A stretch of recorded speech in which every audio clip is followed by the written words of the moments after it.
नमस्कार, good morning, Radhe Radhe. आप सभी का फ्यूचर कोचिंग क्लासेस में बहुत बहुत स्वागत है। तो दोस्तों, कैसे हैं आप? आशा करता हूं कि आप स्वस्थ होंगे, मस्त होंगे और पढ़ रहे होंगे। पढ़ते रहिए और संगम सीरीज देखते रहिए। करंट अफेयर की सबसे महत्वपूर्ण सीरीज चलती है यूट्यूब पर संगम सीरीज के नाम से, फ्यूचर कोचिंग क्लासेस के माध्यम से। दोस्तों, अभी तक आपने हमारे इस चैनल को सब्सक्राइब नहीं किया है तो तुरंत सब्सक्राइब करें और बेल आइकन को ऑन कर दीजिए, जिससे आपको नोटिफिकेशन हमेशा मिलता रहे। तो चलिए स्टार्ट करते हैं आज की श्रृंखला का। आज की श्रृंखला का पहला क्वेश्चन है जो पिछली क्लास में पूछा गया था।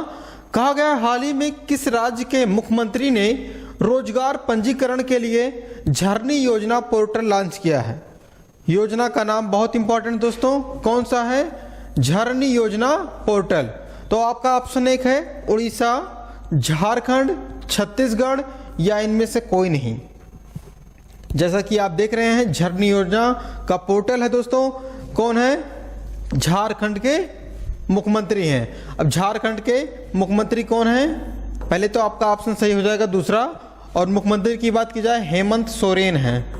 हेमंत सोरेन नाम इंपॉर्टेंट है। इन्होंने किया है, इस योजना का आरंभ किया है। किस लिए किया है? रोजगार को बढ़ाने के लिए, रोजगार पंजीकरण के लिए। ठीक है, ये बातें रही किससे दोस्तों? योजना से। अब कुछ महत्वपूर्ण बातें हम चर्चा करेंगे झारखंड से। झारखंड की स्थापना आपसे पूछी जाएगी तो सन 2000 में। सन 2000 में बिहार राज्य से अलग हुआ था। किससे? बिहार राज्य से अलग हुआ था। अब देखिए, झारखंड से कुछ महत्वपूर्ण फैक्ट बनते हैं। जैसे झारखंड के पास दोस्तों दो पठार हैं। पठार तो एक था, लेकिन यहां पे एक नदी बहती है। कौन सी नदी है? दामोदर नदी। दामोदर नदी के कारण झारखंड का जो पठार है उससे दो भाग में बांटा गया है। नीचे वाला दोस्तों, इसे कहते हैं रांची का पठार, रांची का पठार। और ऊपर वाले को कहते हैं दोस्तों हजारीबाग। हजारीबाग का पठार नाम इंपॉर्टेंट है। ऊपर वाले को हजारीबाग, नीचे वाले को रांची का पठार। नदी कौन सा है आपसे पूछा जाएगा? दामोदर नदी। ठीक है, पहले तो दामोदर नदी को बंगाल का शोक कहा जाता था, लेकिन अब वरदान कहा जाता है। क्यों कहा जाता है? क्योंकि जब यह नदी इस ढलान से निकलती थी दोस्तों, तो जो पहुंचता था उसके मार्ग में जो भी राज्य आए, जिला आए, कुछ भी आए, उसको तबाह कर देती थी। लेकिन अब इस नदी पर डैम बना दिया गया है, जिससे क्या होता है, पानी को उतनी मात्रा में छोड़ा जाता है जितनी मात्रा में जरूरत होती है। ठीक है, चलिए, ये तो हो गया हजारीबाग से। अब पूछा जाएगा आपसे, राज्यपाल अभी नए नए बने हैं झारखंड के। नाम इंपॉर्टेंट है। कौन बने हैं दोस्तों? सीपी राधाकृष्णन। कौन दोस्तों? राधा कृष्णन। नाम इंपॉर्टेंट है, सीपी राधाकृष्णन झारखंड के राज्यपाल हैं। मुख्यमंत्री की बात करें, हेमंत सोरेन जी हैं। क्लियर हुआ इतनी बात? चलिए आगे चलते हैं। क्वेश्चन पहला है, कहा गया हाल ही में आई पोर्टल के अनुसार, हाल ही में एक पोर्टल आया है जिसके अनुसार दिल्ली में प्रति व्यक्ति आय कितने % बढ़ गई है? अच्छी बात है, सभी राज्यों के साथ होना चाहिए।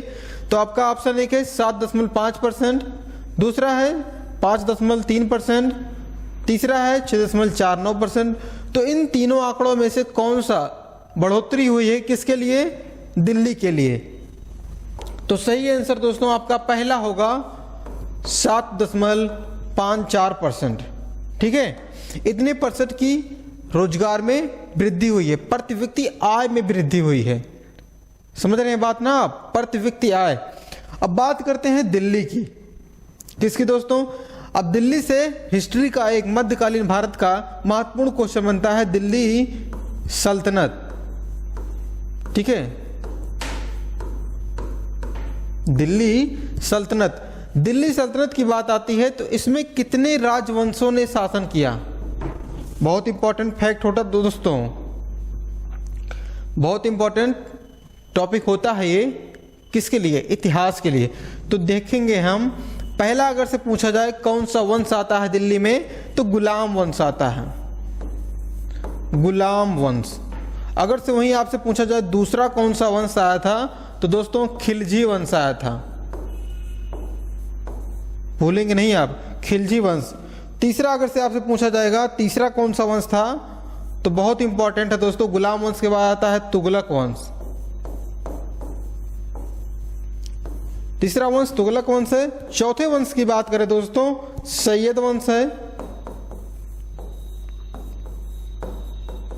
और पांचवा आखिरी वंश होता है लोदी वंश होता है, लोदी वंश।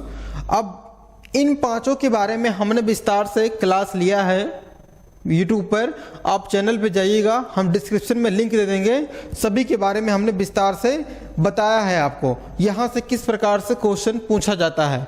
तो सबसे पहले अगर से पूछा जाएगा गुलाम वंश कब से कब तक रहा, तो 1206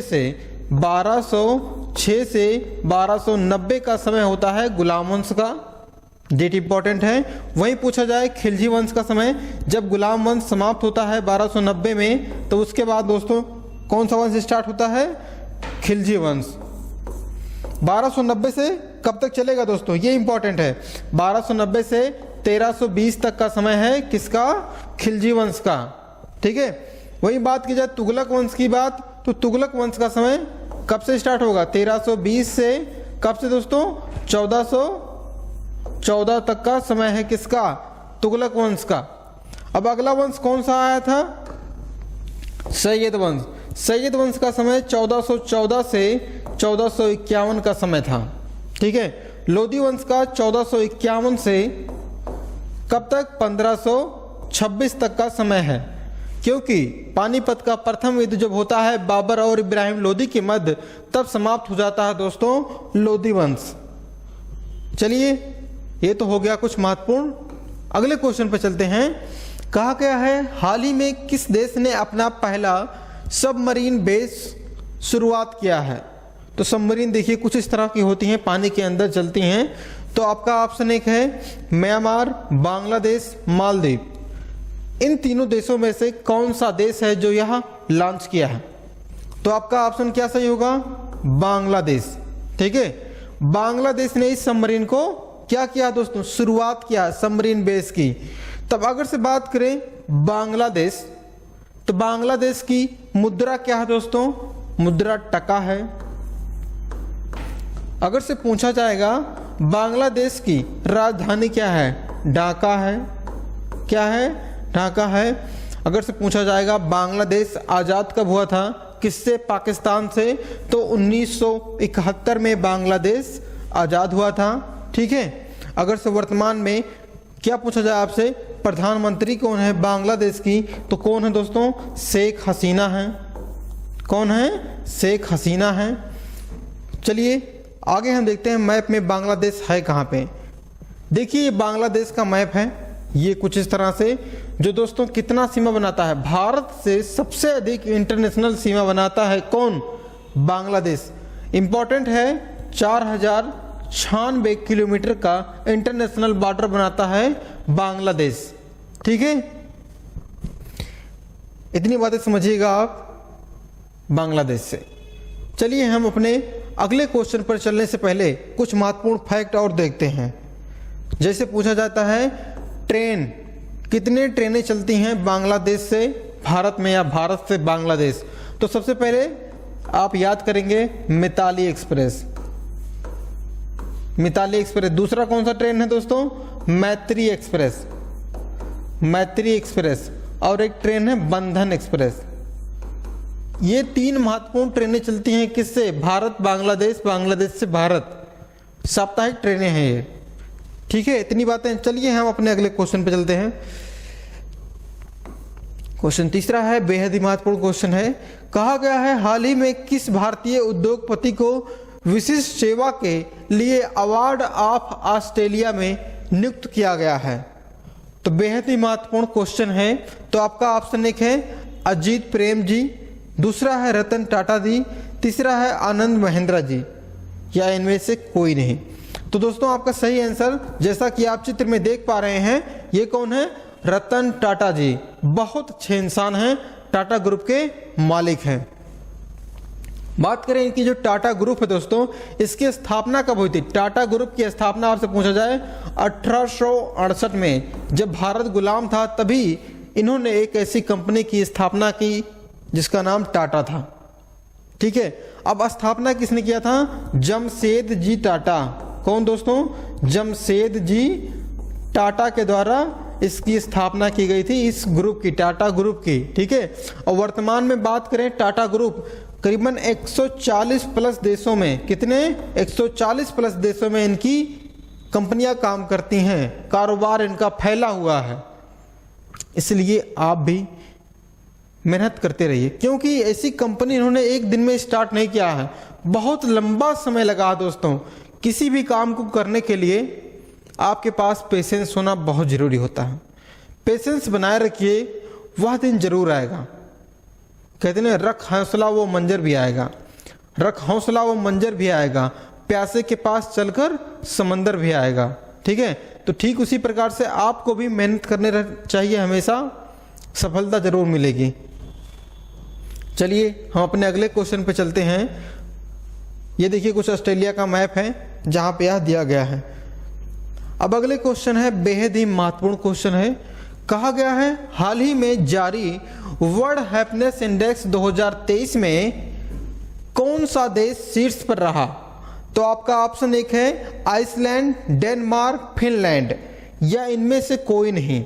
तो इन 3 देशों में सबसे महत्वपूर्ण दोस्तों देश है कौन सा? फिनलैंड। फिनलैंड नंबर 1 पर है। वहीं बात की जाए दोस्तों डेनमार्क, डेनमार्क सेकंड स्थान पे है। ठीक है, फिनलैंड नंबर 1 पे, डेनमार्क सेकंड पे है। अब कुछ महत्वपूर्ण इसके आंकड़े हम देखेंगे। जैसे आपसे पूछा जाएगा इंडिया का क्या रैंक है? इंडिया का रैंक वर्तमान में 126 है। हम कहें तो सबसे बेकार इंडेक्स कोई है तो हैप्पीनेस इंडेक्स है। कौन सा? Happiness index. खुशहाली को बताता है कि किस देश में कितने % लोग खुश हैं। ये तो मान रहे हैं हम फिनलैंड करीबन 5-6 सालों से नंबर 1 पे बना हुआ है। चलिए ठीक है, इंडिया को 126 पे रख दिए, हम भी कोई दिक्कत नहीं है, खुश हैं हम। अब बात करें दोस्तों श्रीलंका जैसे देश को, किस देश को? श्रीलंका जैसे देश को किस पे रखा गया है? अब बताइए, इसको रखा गया है 112 पे। वही बात करें, चलो ठीक है, यहां तक तो ठीक था, बर्दाश्त कर लेते हम। अब बात की जा रही है दोस्तों पाकिस्तान की। किसकी? पाकिस्तान की। इसको रखा गया है 108वें स्थान पे। ये तो बर्दाश्त नहीं हो रहा है। पाकिस्तान हमसे ज्यादा खुश है? आप सोचिए, श्रीलंका हमसे ज्यादा खुश है? नहीं खुश है भैया, क्योंकि मंदी का दौर, ये सब इतने घोटाले, फिर इतना लोन लेके बैठे हुए हैं, हमसे ज्यादा खुश हैं ये? इम्पॉसिबल। तो ठीक है, ये एक बेबुनियादी इंडेक्स माना जाता है, आप इस पे मत जाइएगा, लेकिन आप रैंक याद रखिएगा। इसने अपना स्थान क्या रखा है? भारत का 126वां रैंक है। ठीक है, चलो यहां तक तो ठीक था। अब रूस जैसे देश, किसको दोस्तों? रूस जैसे देश में जहां पर युद्ध हो रहा है, उसको 70वें स्थान पर रखा गया है। किस पे? 70वें। चलो ठीक है, 70 पे रख दिया। अब यूक्रेन जो देश है दोस्तों, यूक्रेन देश को रखा है 92वें स्थान पे। अब बताइए, वहां पे इतना बम विस्फोट हुआ, सब कुछ हुआ, तबाह हो गया, लेकिन कहते हैं इंडिया से ज्यादा खुश हैं। ठीक है, चलिए जाने दीजिए, हमारा क्या है। अगला क्वेश्चन है, हाल ही में आईसीआईसी प्रोविडेंशियल लाइफ के एमडी एंड सीईओ के रूप में किसे चुना गया है? तो आपका ऑप्शन एक है पंकज गुप्ता, दूसरा है अनूप बागची, तीसरा है ललित कुमार गुप्ता। तो इन ऑप्शनों में से कौन सा सही होगा? तो दोस्तों अनूप जी हैं। कौन है? अनूप बागची जी चुने गए हैं एमडी एंड सीईओ के रूप में। किसके? आईसीआईसी जो कौन सा है? प्रोविडेंशियल लाइफ वाला है। अब बात करते हैं, आईसीआईसी बैंक भी है। कौन सा बैंक है? आईसीआईसी। ठीक है, ये जो बैंक है दोस्तों, इसका अगर से पूछा जाएगा स्थापना कब हुआ था, एक आइए और है, इसकी स्थापना पूछ जाएगी 1994 में हुआ था, आईसीआईसी बैंक की। अब बात करें दोस्तों एसबीआई, कौन सा? एसबीआई का, आरबीआई का, और दोस्तों कौन सा है? एचडीएफसी का। ठीक है, एचडीएफसी का। तो सभी का डेट हम एक साथ लिखेंगे, आप ध्यान दीजिएगा। सबसे पहले अगर से आपसे पूछा जाएगा एसबीआई का, एसबीआई का 1900 कब है? 55 है। आरबीआई का सभी लोग जानते होंगे, बहुत बार हमने बताया, लाखों बार, 1935 में। ठीक है, और एचडीएफसी का पूछा जाएगा तो 1994। ठीक है, ये प्रमुख नियुक्तियां इनके मतलब स्थापना हुआ था बैंकों का। चलिए हम अगले क्वेश्चन पे चलते हैं।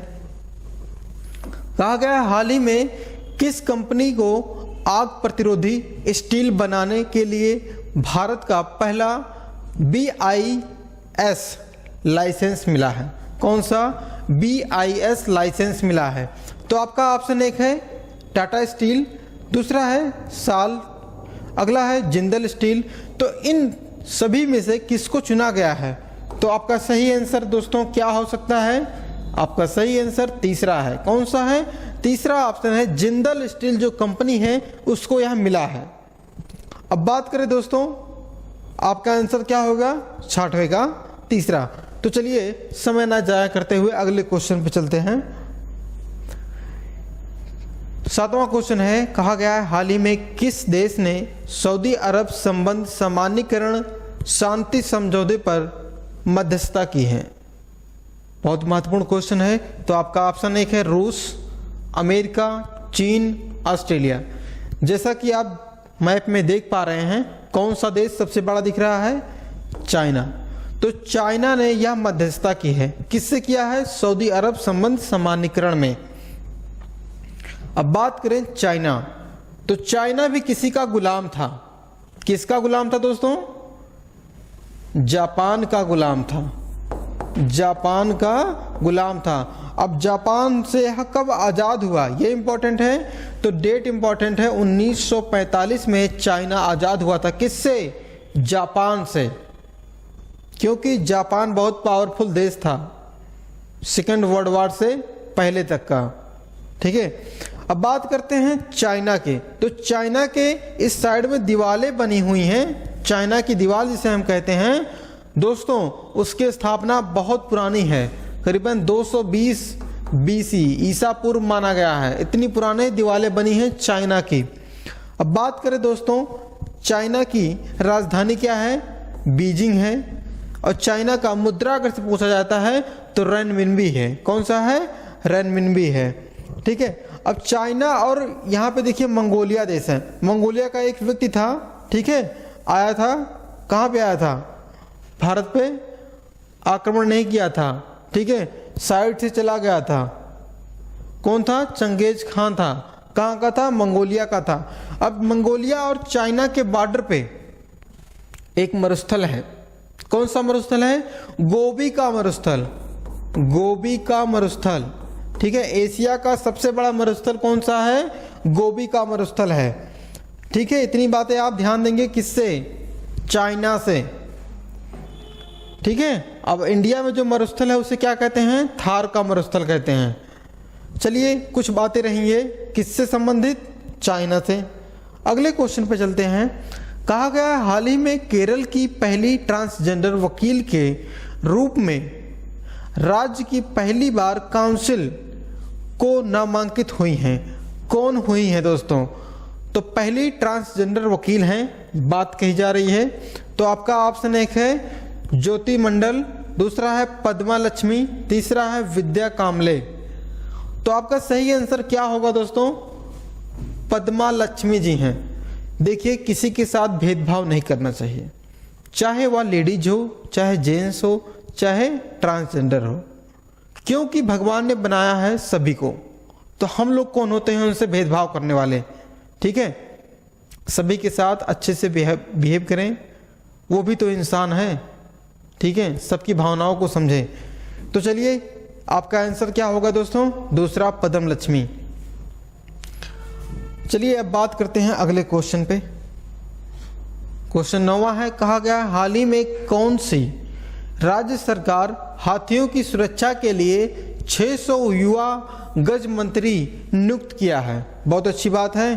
कौन सी सरकार कर रही है? हाथियों की सुरक्षा के लिए, क्योंकि हाथियों को बहुत अधिक मात्रा में मारा जा रहा था, क्योंकि उनको दांतों को निकाला जाता था, ठीक है, बेचते थे बहुत बड़े पैमाने पे। तो आपका ऑप्शन एक है उड़ीसा, पश्चिम बंगाल, छत्तीसगढ़, या इनमें से कोई नहीं। तो आपका आंसर क्या होगा? आंसर आपका है पश्चिम बंगाल।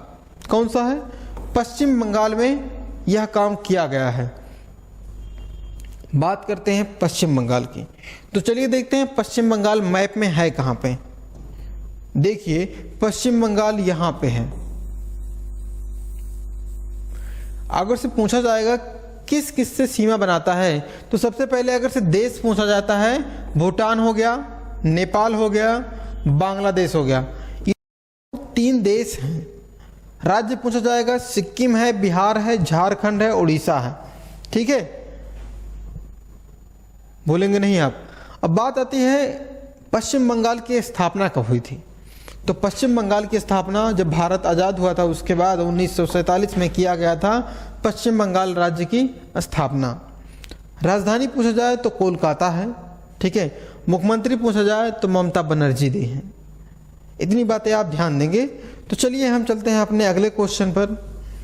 क्वेश्चन 10वां है, कहा गया हाल ही में किस भारतीय अमेरिकी को अमेरिका के राष्ट्रपति क्या दोस्तों, मानविकी पद मिला है? कौन सा पद? मानविकी पद मिला है। तो किसको मिला है? तो आपका ऑप्शन एक है मिंडी कैलिंग, दूसरा है बॉम्बे जयश्री, तीसरा है रश्मि शुक्ला, या इनमें से कौन? तो आपका सही आंसर क्या होगा? आपका ऑप्शन पहला सही है, मिंडी कैलिंग। इनको दिया गया है कौन सा पुरस्कार?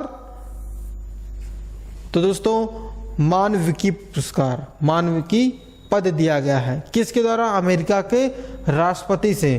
तो अमेरिका के राष्ट्रपति कौन है? जो बाइडेन है। अब कुछ महत्वपूर्ण बातें हम देखें जो प्रमुख हुई हैं। क्या हुई है? सरस्वती सम्मान मिला है, सरस्वती सम्मान मिला है 2022 का। किसको मिला है? शिव शंकरी जी को मिला है। किसको मिला है? शिव शंकरी जी को मिला है। ध्यान देंगे आप, किसको मिला है? शिव शंकरी सरस्वती सम्मान। अगला अगर से पूछा जाए प्रित्जर अवार्ड, प्रित्जर अवार्ड किसको मिला दोस्तों? सर डेविड क्या नाम था? चिपरफील्ड, नाम थोड़ा अजीब है, चिपरफील्ड, ठीक है। अब पूछा जाएगा आपसे मार्कोनी पुरस्कार किसको मिला?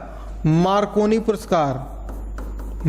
पुरस्कार किसको मिला था दोस्तों? याद होगा आपको, कल बताए थे हम, हरि बाल कृष्णन को मिला था, ठीक है, हरि बाल कृष्णन को मिला था।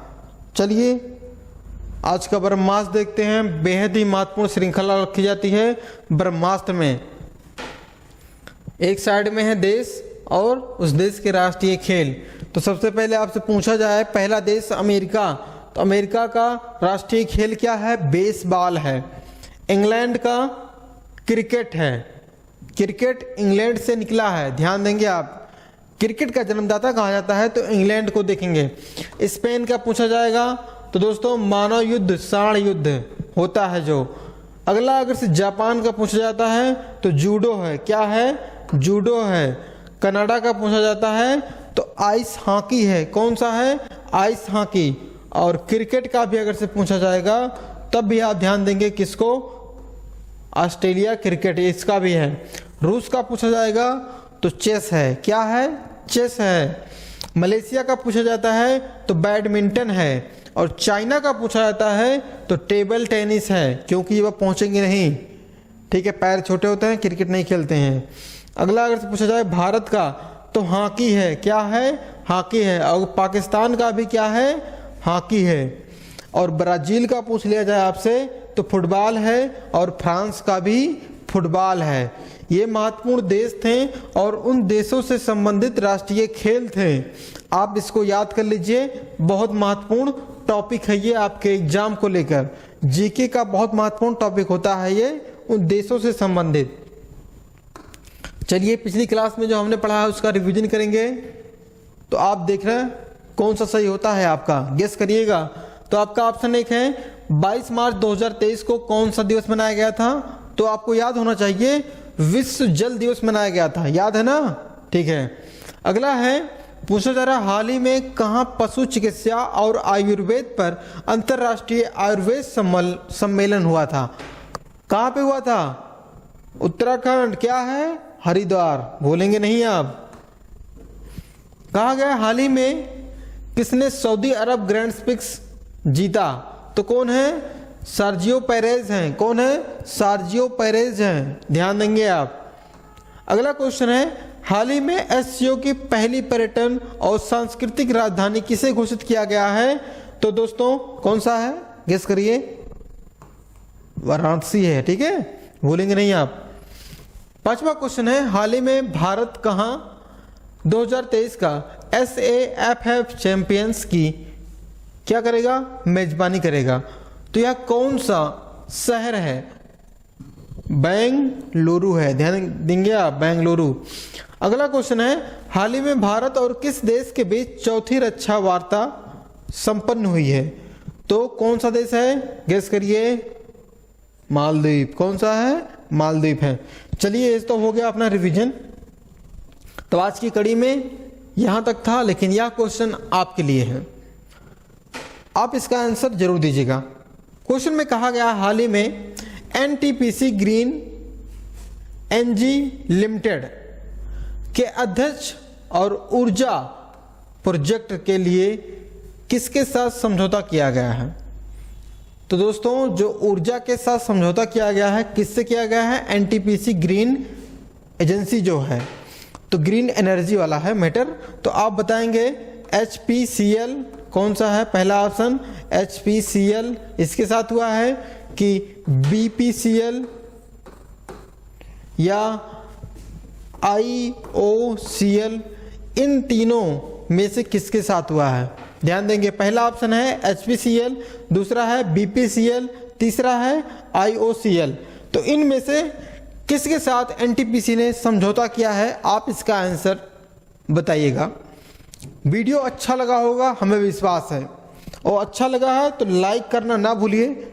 चैनल को अगर से अभी तक आपने सब्सक्राइब नहीं किया है तो आप सब्सक्राइब जरूर करिए, अपने दोस्तों के पास शेयर करिए, क्योंकि जब तक ले आप शेयर नहीं करेंगे तब तक ले लोगों को पता नहीं चलेगा। इसलिए आपसे आग्रह है कि आप दोस्तों को शेयर करें, अपने दोस्तों को शेयर करें। मिलते हैं अगली क्लास में, तब तक के लिए नमस्कार, धन्यवाद, जय हिंद।